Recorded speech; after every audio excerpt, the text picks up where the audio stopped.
Hello everyone, welcome to my channel. I am Neel Kamal.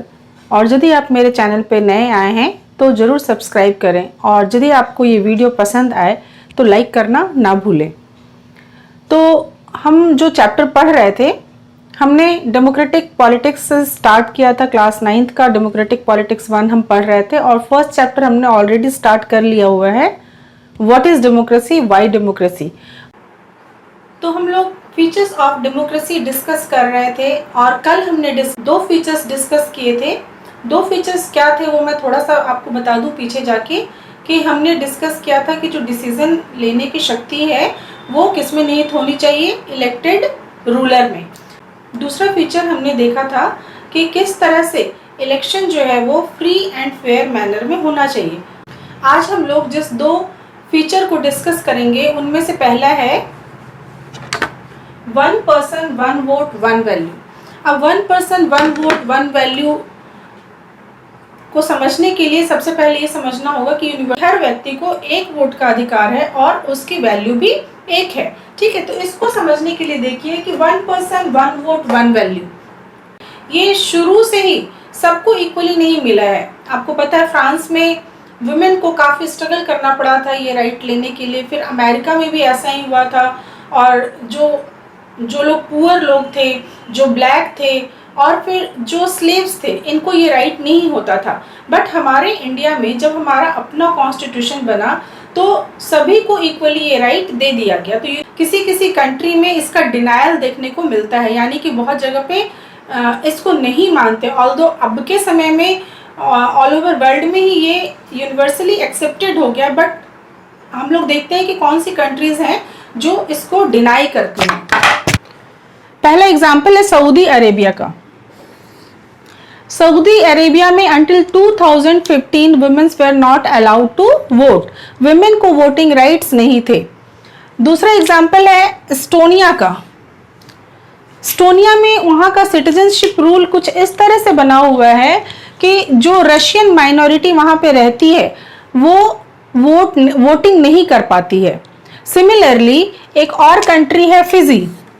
Fiji में जो indigenous Fiji हैं, यानी कि जो वहाँ के रहने वाले हैं, जो वहाँ के वासी हैं, उनके वोट की वैल्यू ज़्यादा है, जबकि जो इंडियन फिजी वहाँ पे रहते हैं उनके वोट की वैल्यू कम है। तो ये कहीं ना कहीं जो हमारा यूनिवर्सल एडल्ट फ्रेंचाइजे है उसको डिनाई करता है।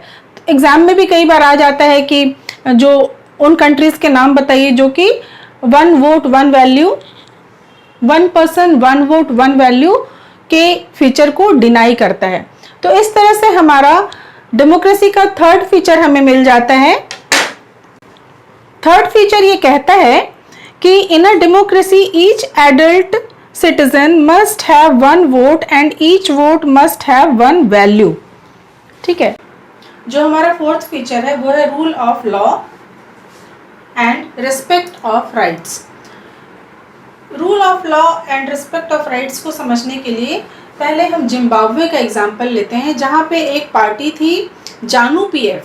जानू पीएफ एक पार्टी का नाम है और जिम्बाब्वे को वाइट माइनॉरिटी से इंडिपेंडेंस मिली थी 1980 में। 1980 में जिम्बाब्वे जो है वो वाइट माइनॉरिटी के शासन से आज़ाद हुआ था और तब से लेके रॉबर्ट मुगाबे जो थे वो प्रेसिडेंट थे और वही शासन चलाते थे। अब ये रॉबर्ट मुगाबे जो थे वो बहुत सारे अनफेयर मीन्स को इस्तेमाल करते थे। तो प्रेसिडेंट मुगाबे किस अनफेयर मीन्स का इस्तेमाल करते थे वो हम देखेंगे।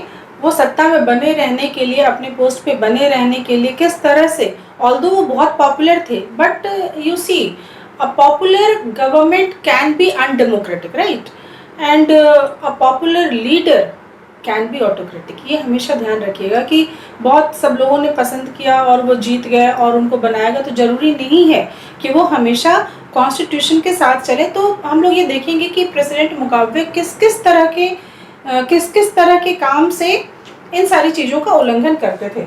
सबसे पहले देखिए अनफेयर मीन्स में वो क्या करते थे कि he change the constitution several times, not once. उन्होंने कॉन्स्टिट्यूशन को कई बार चेंज किया।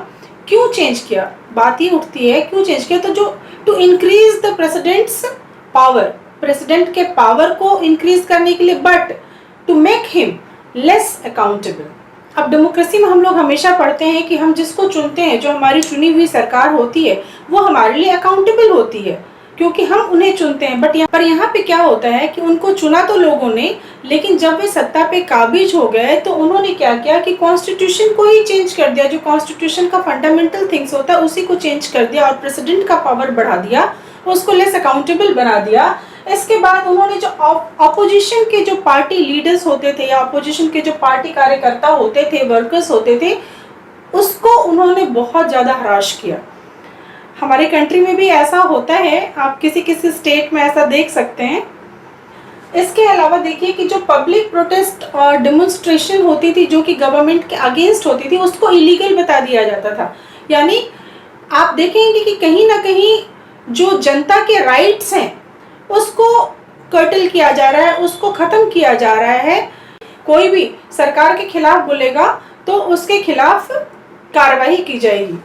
इसके बाद नेक्स्ट हम लोग देखते हैं कि उन्होंने क्या किया, वहां पे एक कानून भी बनाया कि यदि कोई प्रेसिडेंट को क्रिटिसाइज करता है तो उसके राइट्स को लिमिट कर दिया जाएगा, उसके अधिकार को कम कर दिया जाएगा या खत्म कर दिया जाएगा।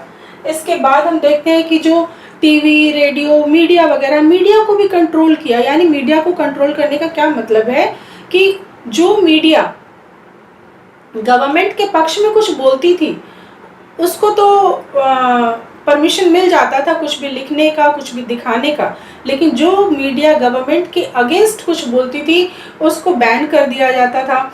इसके अलावा यदि इंडिपेंडेंट मीडिया था, वहाँ ऐसी बात नहीं थी कि इंडिपेंडेंट मीडिया नहीं था, बट इंडिपेंडेंट मीडिया के जो जर्नलिस्ट होते थे उनको बहुत हराश किया जाता था। इसके अलावा बहुत सारे कोर्ट के डिसीजंस आए, उसको भी उन्होंने इग्नोर कर दिया। कोर्ट के डिसीजन को इग्नोर कर दिया। जो जज होते थे, जज को ही वो प्रेशराइज करके ऐसे डिसीजंस करवा लेते थे जो उनके फेवर में हो। तो इस तरह से हम देखेंगे जिम्बाब्वे के एग्जाम्पल में कि ना सिर्फ लोगों के अधिकारों को खत्म किया गया है बल्कि गवर्नमेंट भी मनमानी कर रही है। तो डेमोक्रेसी में ऐसा बिल्कुल भी नहीं होना चाहिए। जो हमारा सिंपल डेफिनेशन था हम उसको याद करें। Democracy is a form of government in which ruler is elected by the people. तो यहाँ पे रूलर को इलेक्ट तो किया लोगों ने, लोगों के बीच वो काफी पॉपुलर भी थे, बट वो जिस अनफेयर मीन्स का इस्तेमाल कर रहे थे। तो यदि किसी भी देश में इस तरह से राजनीतिक स्थिति है तो हम उसे कभी भी डेमोक्रेसी नहीं कह सकते हैं। तो इससे हमें फोर्थ फीचर मिल गया। फोर्थ फीचर क्या है मैं बताती हूँ कि a democratic government rules within limit set by constitutional law and citizens right. कहने का ये मतलब है कि एक बार जिस सरकार को हमने चुन लिया तो उस सरकार को हमारे राइट्स के बारे में सोचना है और अपनी मनमानी नहीं करनी है। यानी जनता के जो अधिकार हैं, बोलने का अधिकार, सरकार के खिलाफ लिखने का अधिकार, सरकार के विपक्ष में होने का अधिकार, एसोसिएशन बनाने का अधिकार, डेमोन्स्ट्रेशन करने का अधिकार, ये सारे राइट्स को खत्म नहीं करना चाहिए। तो चुनी हुई सरकार जो है उसे इस बात का ध्यान रखना चाहिए कि जनता के राइट्स को कभी भी इग्नोर नहीं करें। तो इस तरह से हमारा फीचर्स ऑफ डेमोक्रेसी खत्म होता है।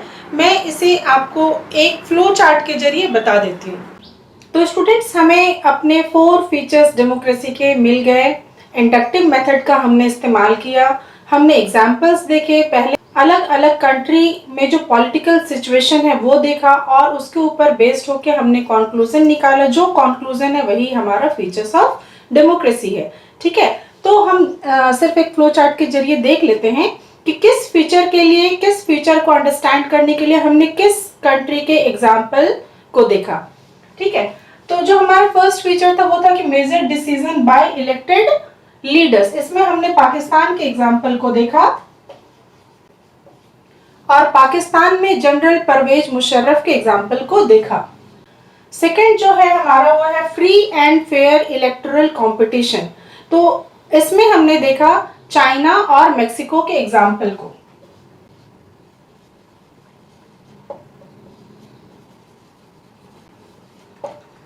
इसमें हमने चाइना एंड मेक्सिको के एग्जाम्पल को देखा। हमारा थर्ड फीचर है one person one vote one value. इसमें हमने डिनायल देखा 3 कंट्री का, एक हमने सऊदी अरेबिया का देखा, सेकंड हमने एस्टोनिया का देखा,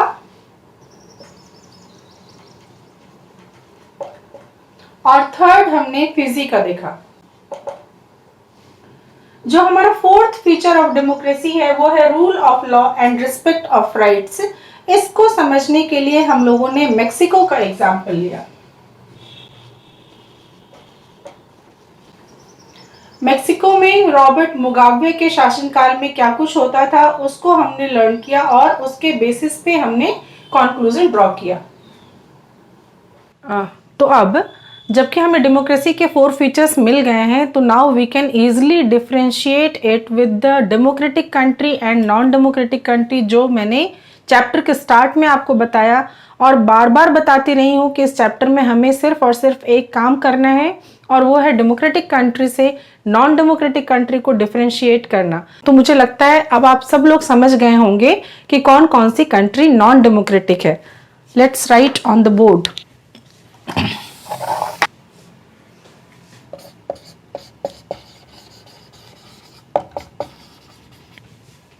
पाकिस्तान,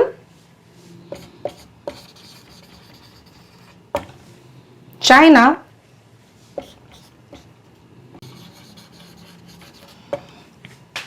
मेक्सिको,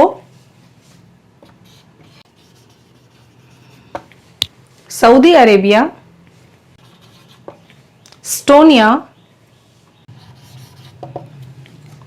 फिजी, जिम्बाब्वे।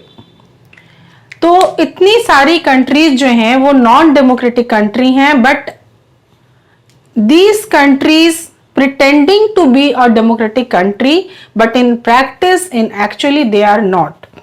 और मुझे पता है कि जब मैं इन सारे नॉन डेमोक्रेटिक कंट्रीज का नाम लिख रही हूं तो आपके दिमाग में भी बहुत सारे एग्जाम्पल्स आ रहे होंगे उन कंट्रीज के जो कि नॉन डेमोक्रेटिक कंट्री हैं। आपको लिखना है, आप उस जगह का नाम लिखेंगे, उस कंट्री का नाम लिखेंगे और वहां के लीडर का नाम लिखेंगे। हमारा जो चैप्टर का नाम है वो है what is democracy, why democracy. तो व्हाट इज डेमोक्रेसी में हमें फीचर्स के बारे में जानना था जो हमने डिस्कस किया, और व्हाई डेमोक्रेसी हम लोग नेक्स्ट क्लास में स्टार्ट करेंगे। व्हाई डेमोक्रेसी में हम लोग देखेंगे कि क्या कुछ डेमोक्रेसी की अच्छी चीजें हैं और क्या क्या उसकी बारे में जो बुरी चीजें, मीन्स एडवांटेज एंड डिसएडवांटेज, और you can say it merit और demerit of the democracy, that we will discuss in our next class. तो आज हमारा चैप्टर यहीं पे समाप्त होता है। Thank you so much.